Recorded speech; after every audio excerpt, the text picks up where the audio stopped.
परीक्षाओं में सम्मिलित हो रहे प्रिय विद्यार्थियों, सुप्रभात। विद्यार्थियों, चाहे आप एमपी बोर्ड की परीक्षा दें या सीबीएसई की परीक्षा दें, दोनों परीक्षाओं में हमको कई सारे बातों को ध्यान रखना होता है। कुछ टिप्स होते हैं परीक्षा देने के। परीक्षा देने की कला होती है। जब हम टिप्स और कला का उपयोग करते हैं तो हमको अच्छे अंक प्राप्त होते हैं। हमारी आशा के अनुरूप हमें सफलता भी मिलती है, और जब सफलता हमको मिलती है तो वह उत्साह का संचार करती है, अभिप्रेरित करती है, और यही उत्साह और यही अभिप्रेरणा हमको कुछ नया करने का हौसला देती है। विद्यार्थियों, आज हम बात करेंगे परीक्षा में अधिक अंक कैसे लाए जाएं और किन बातों का ध्यान रखना चाहिए, कौन सी गलतियां हमसे न हो जाए, इस बात की चर्चा हम आज के वीडियो में करेंगे। आपने इसके पहले भी परीक्षा की तैयारी के लिए इस चैनल पर वीडियो सुने होंगे, लेकिन यह वीडियो पहले प्रसारित वीडियो से अलग है, इसका जरूर लाभ उठाएं। विद्यार्थियों, लिखा है सफलता आपके हाथ में है। सफलता हाथ में तब होती है जब हम योजनाबद्ध ढंग से अपनी पढ़ाई को करते हैं, और जब योजनाबद्ध ढंग से पढ़ाई की जाती है तो हमने जो लक्ष्य निर्धारित किया है वह लक्ष्य हमें मिल जाता है, उस पूरा हो जाता है। आइए बात करते हैं एक एक बिंदु की। इन बिंदुओं में आपको वो सब बातें ज्ञात हो जाएगी जो आपको परीक्षा देते समय ध्यान रखना है। विद्यार्थियों, सबसे पहला काम है सही टाइम टेबल नोट करना। कई सारे ऐसे विद्यार्थी हैं जो सही ढंग से टाइम टेबल को नोट नहीं करते हैं। परिणाम स्वरूप वे उस दिन उपस्थित नहीं होते जिस दिन उनकी परीक्षा होती है, या उस दिन उस विषय के प्रश्न पत्र की तैयारी कर कर नहीं जाते हैं जिसका प्रश्न पत्र उनका होने वाला है। इसके परिणाम स्वरूप परीक्षा हाल में वे सही प्रदर्शन नहीं कर पाते हैं। तो विद्यार्थियों, सबसे पहला काम है टाइम टेबल को सही ढंग से नोट करना। आप एक फोटोकॉपी करवा लीजिए टाइम टेबल की, और अपने स्टडी रूम में उसको लगा दीजिए, अपनी कॉपी में उसको चस्पा कर दीजिए, ताकि आपसे त्रुटि नहीं हो। समय पर पहुंचे। विद्यार्थियों, बहुत महत्वपूर्ण है। कई सारे ऐसे विद्यार्थी हैं जो समय पर परीक्षा केंद्र पर नहीं पहुंचते हैं, घर से निकलने में देरी हो जाती है, या परीक्षा के समय को वो ध्यान नहीं रख पाते हैं और विलंब से पहुंचते हैं। जब आप विलंब से पहुंचते हैं तो आपकी सफलता पर एक प्रश्न चिन्ह लग जाता है, क्योंकि आपका समय कम पड़ जाएगा प्रश्न पत्र को हल करने में। तो आप घर से समय से निकलें, इतना मार्जिन लेकर निकलें कि परीक्षा केंद्र तक पहुंचने में आपको दूरी नहीं हो। सही जगह पर बैठें, बहुत महत्वपूर्ण है। विद्यार्थियों, परीक्षा केंद्र पर अब आप पहुंचते हैं तो वहां पर परीक्षा केंद्र अध्यक्ष के द्वारा बैठक व्यवस्था लगाई जाती है। कौन से कक्ष में किस सीट पर आपको बैठना है यह जानना बहुत जरूरी है। कई सारे ऐसे विद्यार्थी होते हैं जो हड़बड़ाहट में गलत कक्ष में बैठ जाते हैं या अन्य की सीट पर बैठ जाते हैं। परिणाम स्वरूप उनका परीक्षा में रोल नंबर गलत हो जाता है, और जब रोल नंबर गलत हो जाता है तो परीक्षा परिणाम घोषित होने में दिक्कत होती है, कठिनाई होती है। तो आपको सही जगह बैठना है, सही रोल नंबर एवं विषय लिखे। कई सारे ऐसे विद्यार्थी होते हैं जो परीक्षा की उत्तर पुस्तिका में अपना रोल नंबर भी सही नहीं लिखते हैं। रोल नंबर कई सारी डिजिट का होता है, यदि एक डिजिट का भी अंतर हो गया तो आपका परीक्षा परिणाम घोषित नहीं होगा, रोके गए परीक्षा परिणाम में आपका परीक्षा परिणाम शामिल हो जाता है। इसी प्रकार विषय का नाम स्पष्ट लिखे। कई सारे ऐसे विद्यार्थी होते हैं जो विषय का नाम आधा अधूरा लिख देते हैं। इसके साथ ही बोर्ड की परीक्षाओं में प्रत्येक विषय का कोड भी लिखना होता है। तो विद्यार्थियों, कोड और विषय का नाम आपके प्रवेश पत्र में होता है। आप प्रवेश पत्र को देखकर विषय का नाम और विषय का कोड पूरा लिखें, जिससे कि आपकी उत्तर पुस्तिका के मूल्यांकन में दिक्कत नहीं हो। सही प्रविष्टियां करें। विद्यार्थियों, उत्तर पुस्तिका के मुख्य पृष्ठ पर कई सारी प्रविष्टियां आपको करना होती है। आपको आपका रोल नंबर लिखना होता है, विषय का नाम लिखना होता है, विषय का कोड लिखना होता है, हस्ताक्षर करने होते हैं। इसके साथ ही आपको दिनांक लिखना होती है, वार लिखना होता है, ऐसी कई सारी बातें लिखना होती है। तो आप इस बात का ध्यान रखें कि आप उन प्रविष्टियों को सही करें। इसी प्रकार से आपकी अटेंडेंस शीट आती है। अटेंडेंस शीट में आपको उत्तर पुस्तिका का क्रमांक लिखना होता है और आपके हस्ताक्षर करना होते हैं, तो वह भी आपको सही लिखना चाहिए, जिससे कि आपका परीक्षा परिणाम घोषित होने में कठिनाई नहीं हो। स्पष्ट और शुद्ध लिखें, बहुत महत्वपूर्ण है।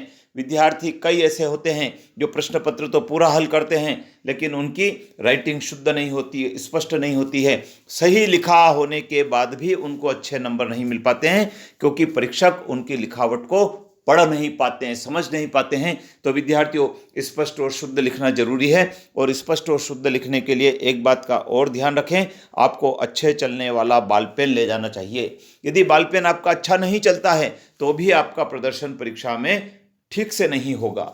प्रश्न पत्र के को समझकर हल करें। बहुत सारे ऐसे विद्यार्थी होते हैं जो प्रश्न पत्र की जो निर्देश होते हैं उनको पढ़े बिना ही, समझे बिना ही प्रश्न पत्र को हल करना स्टार्ट कर देते हैं। परिणाम स्वरूप कुछ ऐसी गलतियां हो जाती है जिसको फिर से सुधार करना मुश्किल होता है, क्योंकि प्रश्न पत्र में बहुत सारे ऐसे प्रश्न होते हैं जो ऑप्शनल होते हैं। कई बार निर्देश नहीं पढ़ पाने के कारण विद्यार्थी जरूरत से ज़्यादा प्रश्नों के उत्तर लिख देते हैं, परिणाम से उनका समय कम पड़ जाता है। कई प्रश्न ऐसे होते हैं जिनमें 5 में से 3 करना होते हैं। कुछ प्रश्न ऐसे होते हैं जिनके अथवा में भी प्रश्न होता है। तो विद्यार्थी यदि प्रश्न पत्र को ध्यान से नहीं पढ़ते हैं, निर्देश को ध्यान से नहीं पढ़ते हैं, तो उनसे त्रुटियां हो जाती है और जरूरत से ज़्यादा प्रश्नों को हल कर आ जाते हैं। शब्द सीमा का ध्यान रखें। प्रश्न पत्र में शब्द सीमा होती है। 2 नंबर, 3 नंबर, 4 नंबर के जो प्रश्न होते हैं उन प्रश्नों को कितने शब्द की सीमा में लिखना है उसका यदि आपने ध्यान रखा तो आपका परीक्षा में समय कम नहीं पड़ेगा, अन्यथा आपका परीक्षा में समय कम पड़ जाएगा और समय कम पड़ने पर प्रश्न पत्र छूट जाता है।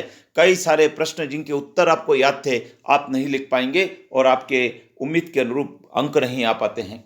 समय का नियोजन करें, बहुत महत्वपूर्ण है। विद्यार्थियों, परीक्षा के दौरान आपको अपनी घड़ी साथ में रखना चाहिए या आपके परीक्षा कक्ष में घड़ी लगी भी होती है, आप उसका ध्यान रखें और नियोजन कर लें। 2 नंबर के प्रश्न, 3 नंबर के प्रश्न, 4 नंबर के प्रश्न, 5 नंबर के प्रश्नों को आपको हल करने में कितना समय लगाना है।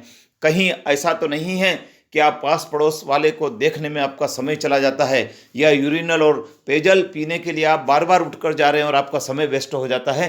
तो आपको ध्यान रखना है, पानी की बाटल भी अपनी साथ रखें, यूरिनल से निवृत्त होकर परीक्षा कक्ष में बैठें, जिससे कि 3 घंटे का पूरा उपयोग आप परीक्षा में प्रश्न पत्रों को हल करने में करें, वेस्टेज उसमें से न जाए। वस्तुनिष्ठ प्रश्न एक साथ हल करें, बड़ा महत्वपूर्ण है। कई सारे विद्यार्थी ऐसे होते हैं जो वस्तुनिष्ठ प्रश्नों को अलग अलग जगह हल कर देते हैं, उसके परिणाम स्वरूप मूल्यांकनकर्ता को दिक्कत होती है। आप सभी वस्तुनिष्ठ प्रश्नों को यदि एक जगह क्रम से हल करेंगे तो सही मूल्यांकन भी होता है और सही मूल्यांकन होने के पश्चात उन पर मार्किंग भी सही होती है। तो आप इस बात का भी ध्यान रखें, जो पूछा जाए उसी का उत्तर लिखें। बहुत सारे ऐसे विद्यार्थी होते हैं जो परीक्षक ने प्रश्न नहीं पूछा है उसका उत्तर लिखकर आ जाते हैं, परिणाम स्वरूप उनको 0 मार्किंग होती है। परीक्षा में पूछा है वंडर ऑफ साइंस का निबंध और विद्यार्थी लिखकर आ जाते हैं किसी क्रिकेट मैच का निबंध, ये बहुत गलत है। एक उदाहरण आपको दिया है, ऐसे छोटे छोटे प्रश्नों में भी हमको ध्यान रखना है, पुनरावृत्ति न करें। बहुत सारे ऐसे विद्यार्थी होते हैं जो जानबूझकर एक ही प्रश्न का उत्तर कॉपी में 2 जगह लिख देते हैं। इसका विपरीत प्रभाव मूल्यांकनकर्ता पर पड़ता है और फिर पुनरावृत्ति वाले प्रश्नों के ऊपर 0 अंक मिलते हैं। तो विद्यार्थियों, आपका समय भी वेस्ट होता है और आपकी चालाकी भी उसमें दिखती है। तो इसका विपरीत प्रभाव पड़ता है जांचने वाले पर। तो आप पुनरावृत्ति नहीं करें, एक प्रश्न का उत्तर एक ही बार लिखें। प्रश्न क्रमांक सही लिखें। बहुत सारे ऐसे विद्यार्थी होते हैं जो उत्तर पुस्तिका में प्रश्न पत्र के प्रश्न क्रमांक का भी सही उल्लेख नहीं कर पाते हैं। प्रश्न क्रमांक स्पष्ट लिखें, सही लिखें, पठनीय लिखें, जिससे कि मूल्यांकनकर्ता को ज्ञात हो सके कि किस प्रश्न का उत्तर आपने लिखा है। नकल से बचें विद्यार्थियों, बहुत गंदी आदत होती है उन विद्यार्थियों की जो परीक्षा में नकल करते हैं। घर से चिट बनाकर ले जाते हैं, पास पड़ोस वाले का देख कर लिखते हैं, इससे समय वेस्ट होता है और परीक्षा में आपको नकल करने पर जोखिम है। प्रत्येक परीक्षा का अपना एक अधिनियम होता है, एक विधान होता है और उस अधिनियम के अंतर्गत यदि आप नकल करते पाए जाते हैं तो आपकी पूरी परीक्षा भी निरस्त हो सकती है। तो आप नकल से बचें, याद कर जाएं, जितना आपको याद है उतना लिखें, अपनी पढ़ाई पर भरोसा रखें, कॉन्फिडेंस रखें, आप बहुत अच्छा बेहतर प्रदर्शन कर पाएंगे। पर्याप्त मार्जिन छोड़ें। उत्तर पुस्तिका में पर्याप्त मार्जिन छोड़ने की आवश्यकता होती है। कई सारे ऐसे विद्यार्थी होते हैं जो मार्जिन छोड़कर नहीं लिखते हैं। एक प्रश्न का उत्तर समाप्त होने के पश्चात डिवाइडर लाइन नहीं खींचते हैं, परिणाम स्वरूप यह ज्ञात नहीं हो पाता है कि अगला उत्तर कहाँ से शुरू हो गया। तो मार्जिन छोड़कर लिखें, जिससे कि आपकी कॉपी में बहुत स्पष्ट लिखा हुआ दिखे भी और अच्छा प्रभाव भी पड़े। अधिक प्रश्न हल नहीं करें। यह भी एक बड़ी समस्या उत्तर पुस्तिका के मूल्यांकन में देखी गई है। विद्यार्थी ऑप्शनल वाले क्वेश्चन को भी हल कर कर आ जाते हैं। इसके परिणाम स्वरूप आपका समय वेस्ट होता है और आपको अधिक नंबर नहीं मिलते हैं।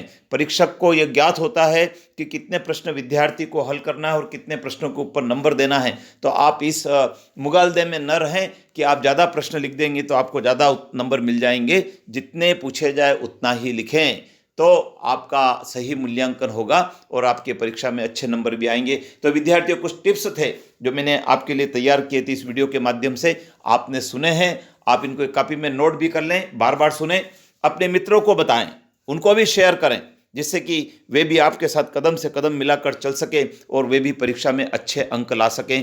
तो विद्यार्थियों, कमेंट्स बॉक्स में आप कमेंट्स भी लिख सकते हैं। आपको वीडियो कैसा लगा, आपकी और क्या रिक्वायरमेंट है, आप जरूर लिखें कमेंट्स बॉक्स में, जिससे कि आगामी वीडियो आपके कमेंट्स बॉक्स के अनुसार तैयार किया जा सके। चैनल तो आपने सब्सक्राइब कर रखा होगा, क्योंकि हजारों विद्यार्थी इस चैनल पर सब्सक्राइब करके इस प्रकार की जानकारियों का लाभ उठा रहे हैं। यदि आप पहली बार जुड़े हैं तो आप सब्सक्राइब कर लीजिए, बेल आइकन को प्रेस कर लीजिए और अधिक से अधिक विद्यार्थियों को शेयर करें, जिससे कि उनको भी लाभ मिल सके।